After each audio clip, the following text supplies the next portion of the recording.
Pune DGIB Aftab सुल्तान के नैब chairman मुक़रर करण जो फ़ैसिलो कयो वियो आहे। ज़रियनि जो चवणु आहे त आफ्ताब सुल्तान के नैब चेयरमैन मुक़रर करण जी मंज़ूरी वफ़ाक़ी काबीना ॾेई छॾी आहे। ब्रेकिंग न्यूज़ असां शेयर करे रहिया आहियूं। अॻूणे DG इंटेलिजेंस ब्यूरो आफ्ताब सुल्तान के नैब चेयरमैन मुक़रर करण जो फ़ैसिलो कयो वियो आहे। ज़रियनि जो चवणु आहे त आफ्ताब सुल्तान के नैब चेयरमैन मुक़रर करण जी मंज़ूरी वफ़ाक़ी काबीना ॾेई छॾी आहे।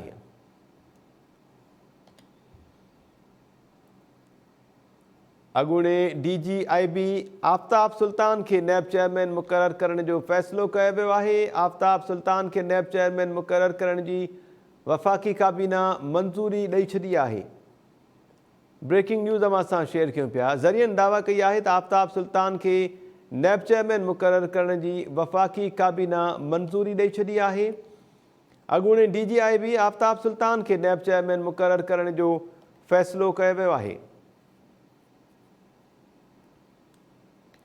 ब्रेकिंग न्यूज़ असां शेयर करे रहिया आहियूं। ज़रियनि दावा कई आहे त आफ्ताब सुल्तान के नैब चेयरमैन मुक़रर करण जी वफ़ाक़ी काबीना मंज़ूरी ॾेई छॾी आहे। अॻूणे DGIB आफ्ताब सुल्तान के नैब चेयरमैन मुक़रर करण जो फ़ैसिलो कयो वियो आहे।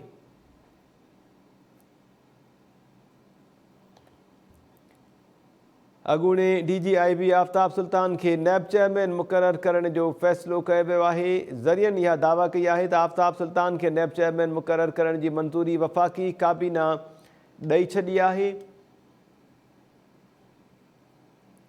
ब्रेकिंग न्यूज़ तव्हां खे ॾियूं पिया। अॻूणे DGIB आफ्ताब सुल्तान के नैब चेयरमैन मुक़रर करण जो फ़ैसिलो कयो वियो आहे। ज़रियनि इहा दावा कई आहे त आफ्ताब सुल्तान के नैब चेयरमैन मुक़रर करण जी वफ़ाक़ी काबीना मंज़ूरी ॾेई छॾी आहे।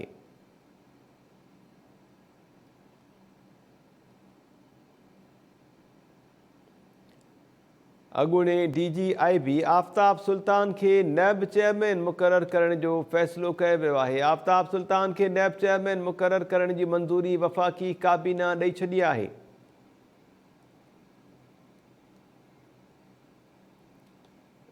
ज़रियनि दावा कई आहे त आफ्ताब सुल्तान के नैब चेयरमैन मुक़रर करण जी मंज़ूरी वफ़ाक़ी काबीना ॾेई छॾी आहे। अॻूणे DGIB आफ्ताब सुल्तान के नैब चेयरमैन मुक़रर करण जो फ़ैसिलो कयो वियो आहे।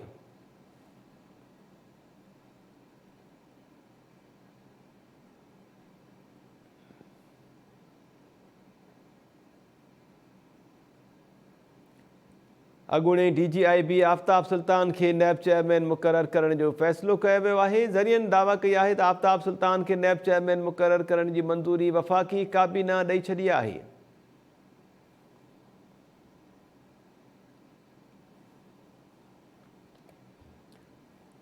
इन ते ॻाल्हि ॿोल कयूं था। टाइम न्यूज़ इस्लामाबाद जो रिपोर्टर ज़ुल्फ़कार गुरामानी असां सां टेलीफोन लाइन ते आहे। ज़ुल्फ़कार, ज़रियनि इहा दावा कई आहे त आफ्ताब सुल्तान के नैब चेयरमैन मुक़रर करण जी वफ़ाक़ी काबीना मंज़ूरी बि ॾेई छॾी आहे।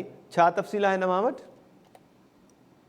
जी हींअर वफ़ाक़ी काबीना जो इजलास जारी आहे। वज़ीर आज़म शहबाज शरीफ़ जी सदारत हेठि वफ़ाक़ी काबीना जे इजलास जे अंदरि ज़रिया ॿुधाए रहिया आहिनि त साबिक़ DGIB आफ्ताब सुल्तान खे चेयरमैन नैब नामज़द करण जो फ़ैसिलो थियो आहे ऐं उन हवाले सां वफ़ाक़ी काबीना मंज़ूरी ॾेई छॾी आहे। ज़रियनि इहो चयो आहे त हींअर जॾहिं वफ़ाक़ी काबीना जो इजलास शुरू थियो त चेयरमैन नैब जे हवाले सां मामिलो साम्हूं आयो ऐं उन हवाले सां जेके नाला आया उन में साबिक़ DGIB आफ्ताब सुल्तान जो नालो साम्हूं आयो, जंहिंजी मंज़ूरी ॾिनी वई ऐं उन हवाले सां ज़रियनि इहो चयो आहे त चेयरमैन नैब आफ्ताब सुल्तान खे नामज़द कयो वियो आहे। ज़रियनि इहा दावा कई आहे। हींअर वफ़ाक़ी काबीना जो इजलास जारी आहे। वफ़ाक़ी काबीना जे इजलास जे अंदरि चेयरमैन नैब जी मुक़ररी वारो मामिलो हींअर शुरूआती तौर ते साम्हूं आयो आहे, जंहिंमें ज़रियनि चयो आहे त आफ्ताब सुल्तान जेकी साबिक़ DGIB हुआ उनखे चेयरमैन नैब नामज़द कयो वियो आहे। वफ़ाक़ी काबीना जो इजलास जारी आहे। ज़ुल्फ़कार, DG नैब जी मुक़ररी जे हवाले सां वज़ीर आज़म ऐं उनखां अलावा अपोज़िशन लीडर जेको आहे उन्हनि विच में मुशावरत थींदी आहे। कुझु नाला ॾिना वेंदा आहिनि, तजवीज़ कया वेंदा आहिनि, जंहिंखां पोइ हतमी फ़ैसिलो थींदो आहे। छा अहिड़े क़िस्म जी मुशावरत बि थी आहे ऐं आफ्ताब सुल्तान सां गॾु के ॿिया नाला बि तजवीज़ कया विया हुआ? जी चेयरमैन नैब जे हवाले सां हिकु त इहो मामिलो आहे जेको तव्हां डिस्कस कयो था, पर विफ़ाक़ी काबीना जे इजलास जे अंदरि अॼु जेको सभ खां वधीक दबाव महसूस कयो पियो वियो उहो गुज़िरियल ॾींहं खां हुयो त गुज़िरियल ॾींहुं हुकूमत ते इहो वधीक प्रेशर हुयो त स्टेट बैंक जो चेयरमैन बि ही हुकूमत हींअर ताईं नामज़द न करे सघी आहे, चेयरमैन नैब नामज़द न करे सघी आहे ऐं मुख़्तलिफ़ मामला हुआ जेकी हुकूमत जे मथां सख़्तु तरीन दबाव साम्हूं आयो, जंहिंखां पोइ इहो राति ॿुधायो वियो त विफ़ाक़ी काबीना जो इजलास थींदो। शहबाज़ शरीफ़ तव्हांखे ख़बर आहे त लाहौर में हुआ ऐं लाहौर मां हू इस्लामाबाद पहुता, विफ़ाक़ी काबीना जो इजलास तलब कयो वियो।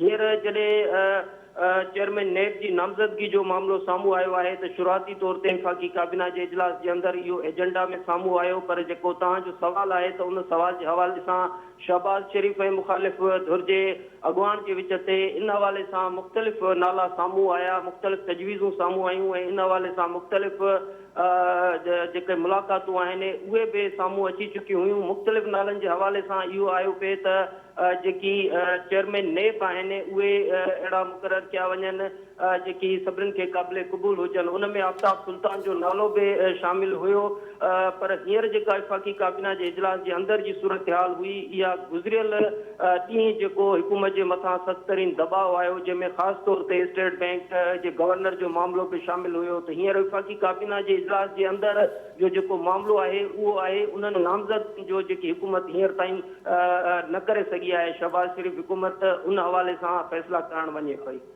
जी ज़ुल्फ़कार, केतिरो अरसो इहो जेको अहम उहिदो आहे आइनी लिहाज़ खां उहो ख़ाली पियल हो? जीअं मां ॿुधायो त मुख़ालिफ़ धुर जे अॻवाननि पारां मुसलसल तनक़ीद बि कई पई वई मौजूदा हुकूमत ते त इहा हुकूमत जेका आहे उहा चेयरमैन नैब बि मुक़ररु न करे सघी आहे। केतिरो अरसो इहो उहिदो ख़ाली हो जिते हाणे नालो जेको आहे उहो फाइनल कयो वियो आहे? जी आफ्ताब सुल्तान के चेयरमैन नैब हींअर नामज़द करण जो ज़रियनि वटां मामिलो अचे पियो ऐं विफ़ाक़ी काबीना जी इन हवाले सां ब्रीफिंग बि साम्हूं ईंदी, पर ही जेको चेयरमैन जस्टिस जावेद इक़बाल मामिलो हुयो त जस्टिस जावेद इक़बाल पंहिंजो उहिदो छॾे ॾिनो हो ऐं उन हवाले सां नैब जा जेकी तर्जुमान हुआ उन्हनि जो बयान बि साम्हूं आयो ऐं गुज़िरियल ॾींहुं जॾहिं पब्लिक अकाउंट्स कमेटी में चेयरमैन अॻूणे चेयरमैन खे घुराइण जो मामिलो आयो पिए तॾहिं बि इहो मामिलो साम्हूं आयो पिए त चेयरमैन जेकी नैब आहिनि उहे अॻूणा नैब जा चेयरमैन थी चुका आहिनि ऐं उन करे जेको क़ाइम मुक़ाम चेयरमैन जी हैसियत सां मामला नैब जे अंदरि ॾिठा पिया विया, पर इन हवाले सां हुकूमत नए चेयरमैन जी नामज़दगी खां अॻु जेको बिल जेके क़ौमी असम्बली में पियल हुआ नैब जे चेयरमैन जी मुक़ररी खां अॻु उहे बिल जेकी नैब जे कानून मुताबिक़ यानी नैब तरमीमी बिल जेके चयो वञे थो उन हवाले सां हुकूमत तवजो ॾिनो त क़ौमी असम्बली ऐं सेनेट जे अंदरि उहे कानून पास थियनि, जंहिंखे बुनियादी तौर ते इमरान ख़ान हींअर चैलेंज करण बि वञे पियो सुप्रीम कोर्ट जे अंदरि चैलेंज कयो आहे त इहे नैब तरमीमी जेके बिल आहिनि उहे न थी सघनि। त हीउ जेको नैब जो जेको मामिलो आहे बुनियादी तौर ते चेयरमैन जी मुक़ररी खां वठी करे सेनेट ऐं क़ौमी असम्बली अंदरि नैब जे तरमीमी बिलनि खां वठी करे सुप्रीम कोर्ट अंदरि उनखे चैलेंज करण जे मामले जे हवाले सां ही सभु उहे मामला हुआ जेकी क़ाइम मुक़ाम नैब चेयरमैन जे हवाले सां ॾिठा पिया विया ऐं पब्लिक अकाउंट्स कमेटी में बि नैब जा जेके क़ाइम मुक़ाम चेयरमैन आहिनि उहे आया ऐं उहे इजलास करे रहिया हुआ।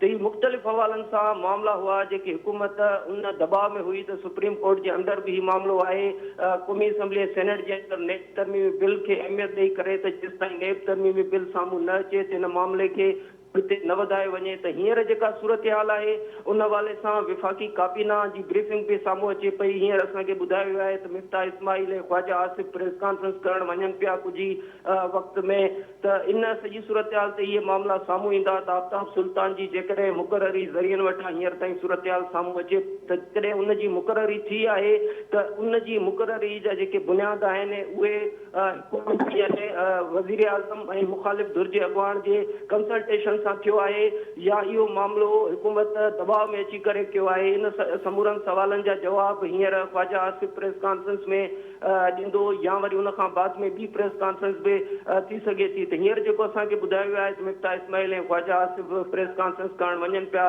त उन में लाज़मन स्टेट बैंक जे गवर्नर खां वठी ॿिया मामला बि साम्हूं ईंदा, ज़रिया वधीक बि ख़बरूं ॾींदा, पर बुनियादी तौर ते जेको ही मामिलो आहे उन मामले खे ॾिठो पियो वञे त शहबाज़ शरीफ़ जेका मुक़ररी कई आहे उन जा मुख़्तलिफ़ पासा आहिनि।